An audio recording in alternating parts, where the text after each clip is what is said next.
Kalau di Al-Quran itu kan Yesus memang tidak disalib dan tidak dibunuh, tetapi yang dibunuh atau disalib itu adalah orang yang diserupakan dengan beliau.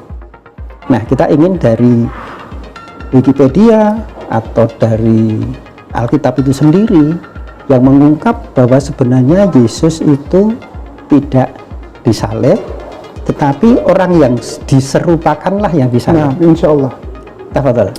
Kita akan membuktikan pada teman-teman Kristen bahwa kitab mereka pun menunjukkan nggak yakin. Nggak yakin, ini buktinya ini. Ilustrasi 20 ya. Baik. Kisah Para Rasul 25-20. Karena aku ragu-ragu, bagaimana aku harus memeriksa perkara-perkara seperti itu. Aku menanyakan apakah ia mau pergi ke Yerusalem supaya perkaranya dihakimi di situ. Karena terjadi di dalam satu pengadilan akhirnya. Ini sebetulnya dia mati apa enggak gitu. Kalau enggak, dicari terus. Coba cari informasi ke Yerusalem, gimana itu? Betulkah beliau ini mati? Ya.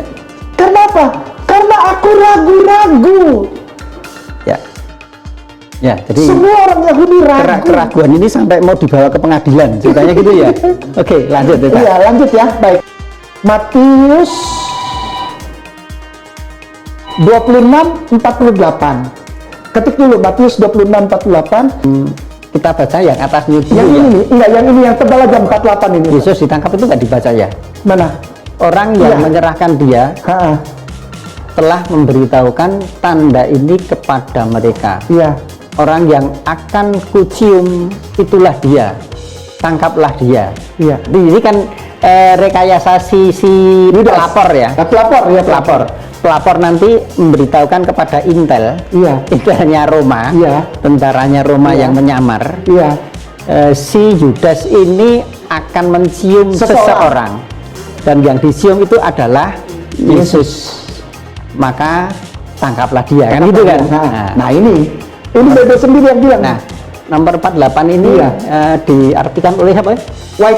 Wycliffe, seorang bapak gereja. Orang yang menyerahkan dia memberitahukan tanda ini kepada mereka. Sebagian besar tentara Roma pasti belum mengenal Yesus. Oke. Ini kan gini. Nah, ini bagus ini yang untuk filmnya nanti bagus ini. Orang yang akan kucium itulah dia, ya kan? Iya. Orang yang menyerahkan dia telah memberikan tanda itu kepada mereka, para Intel Roma. Orang yang akan kucium itulah dia, tangkaplah dia. Kira-kira loh, begitu ciuman langsung muter wajahnya balik. Selesai itu, yang ditangkap dia. Karena orang Roma, Intel Roma itu kan mengenal si pelapor. Iya kan? Iya. Nah, ketika ciuman diputer gitu, terus wajahnya ganti. Iya. Maka yang dikenal orang Roma adalah orang yang pelapor kan? Iya. Tetapi yang dipegang. Nah, wajahnya kan sudah tuker. Luar biasa Bible itu. Luar biasa Bible itu. Luar biasa kenapa? Kita nggak perlu tafsir. Udah di situ ada semua. Sekarang mari kita cermati kebenaran dari klaim kaum Kainama ini. Pertama, klaim tentang keraguan oleh orang Yahudi terhadap Yesus apakah sudah mati atau masih hidup berdasarkan Nats Kisah Para Rasul 25 ayat 20.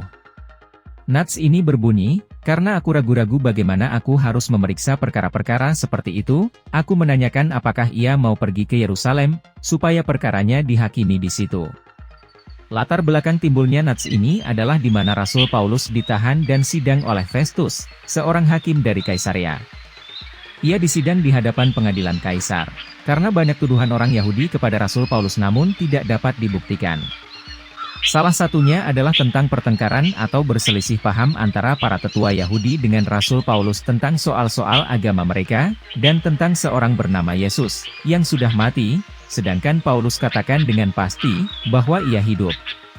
Namun Hakim Festus ragu dengan pertengkaran itu, maka ia berkata seperti pasal 25 ayat 20 karena aku ragu-ragu bagaimana aku harus memeriksa perkara-perkara seperti itu, aku menanyakan apakah ia mau pergi ke Yerusalem, supaya perkaranya dihakimi di situ, oleh suatu lembaga non-peradilan yang persidangannya di depan Hakim Festus. Tetapi Paulus memilih banding ke pengadilan Kaisar. Dari latar belakang kisah ini benar terlihat ada keraguan pada diri Hakim Festus, tetapi bukan pada persoalan ragu kepada tokoh yang dipertengkarkan yaitu Yesus. Apakah sudah mati atau benar masih hidup seperti ucapan Paus? Seorang hakim dalam menilai perkara, pertama sekali yang dia cermati adalah apakah perkara tersebut benar sebuah perkara yang harus diambil putusan bersalah atau tidak oleh hakim. Bila dimisalkan itu di peradilan Indonesia, maka pertimbangan awalnya adalah apakah perkara tersebut terkait pidana atau perdata. Dengan begitu hakim dapat mengkonstruksikan bukti-bukti yang diajukan sesuai jenis perkaranya.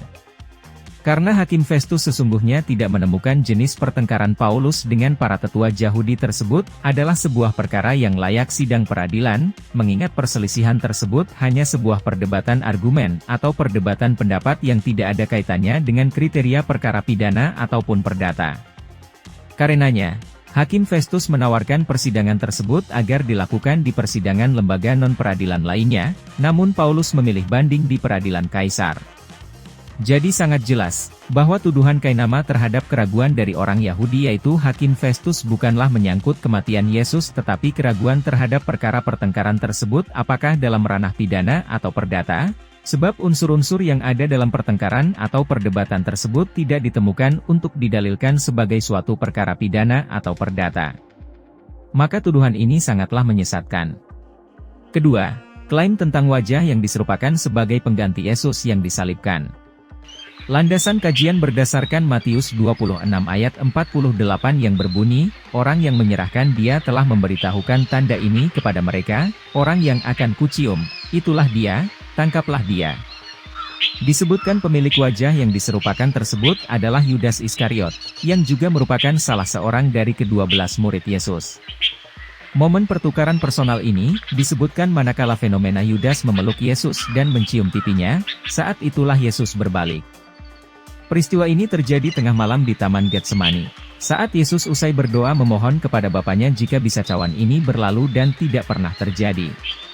Namun Yesus tetap dalam doanya agar apa yang terjadi adalah atas kehendak Bapaknya. Menurut kaum Kainama ini, dari antara bala tentara itu tak seorang pun yang mengenal diri Yesus, sehingga dengan dasar itu para bala tentara menangkap Yudas Iskariot dan dibawa untuk disidang. Pada akhirnya Yesus pun menurut Kainama tidak ditangkap. Peristiwa ini tergambar sangat dramatis, di mana Yesus yang berperan melakukan pertukaran tempat sehingga dari posisi mereka yang berpelukan, peluang Yudas Iskariotlah yang ditangkap. Ada beberapa pertanyaan atas klaim dramatis ini, di antaranya. 1. Yesus menghindar dari nubuatnya sendiri seperti pada pasal 26 ayat 47 lihat, saatnya sudah tiba, bahwa anak manusia diserahkan ke tangan orang-orang berdosa. Pasal 26 ayat 46 bangunlah, marilah kita pergi. Dia yang menyerahkan aku sudah dekat. Yesus bernubuat, sebelum bala tentara datang bersama Yudas Iskariot yang menjual Yesus senilai uang 30 perak. Yesus sangat mengetahui itu. 2. Yesus takut dengan hukuman penyaliban itu, sehingga ia perlu menukarkan dirinya dengan Yudas Iskariot.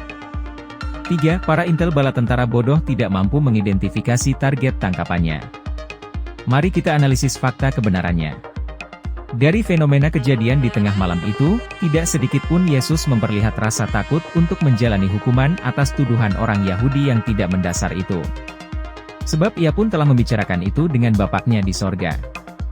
Dan saat terjadi proses penangkapan itu, salah seorang murid Yesus menghunus pedangnya dan menetakkannya kepada hamba imam besar sehingga putus telinganya. Pasal 26 ayat 52. Maka kata Yesus kepadanya, masukkan pedang itu kembali ke dalam sarungnya, sebab barang siapa menggunakan pedang, akan binasa oleh pedang. Pasal 26 ayat 53 atau kau sangka, bahwa aku tidak dapat berseru kepada Bapakku, supaya ia segera mengirim lebih dari 12 pasukan malaikat membantu aku? Pasal 26 ayat 54 jika begitu, bagaimanakah akan digenapi yang tertulis dalam kitab suci, yang mengatakan, bahwa harus terjadi demikian? Dari nats ini tergambarlah bahwa Yesus tidak mengalami ketakutan, karena itu semua adalah kehendak Bapaknya. Bila saja Yesus tidak menginginkan dirinya ditangkap, ia tidak perlu untuk mengorbankan yang lain seperti Yudas Iskariot yang dituduhkan Kainama itu. Seketika ia bisa mendatangkan bala bantuan dari lebih 12 malaikat Tuhan. Tapi Yesus tidak berbuat itu dan tidak pula lari dari kepungan bala tentara itu karena kesempatan untuk lari menghindar sangatlah besar sebab para muridnya telah menghalangi penangkapan itu bahkan dengan menggunakan senjata pedang.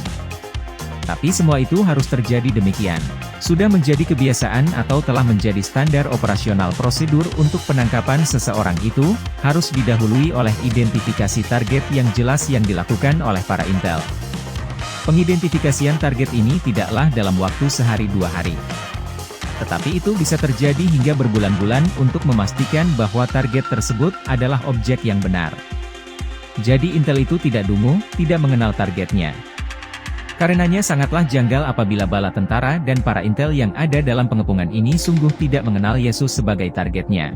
Dan para pasukan ini pun sangat tahu mana postur dan wajah Yudas Iskariot serta mana postur dan wajah Yesus. Sangatlah dipastikan bahwa komandan bala tentara ini adalah seorang jenius dalam mengenal target. Sebab penangkapan yang salah akan membahayakan posisi mereka sendiri. Tegasnya, bala tentara itu bukan sekelompok orang dungu. Berdasarkan kedua analisis ini, dapatlah dipastikan bahwa kaum Kainama tersebut membuat suatu klaim yang tidak mendasar atau dengan memaksakan kehendak terhadap makna dari suatu ayat dalam perikop kisah pada Bible. Alkitab adalah sumber sejarah yang tidak pernah melenceng.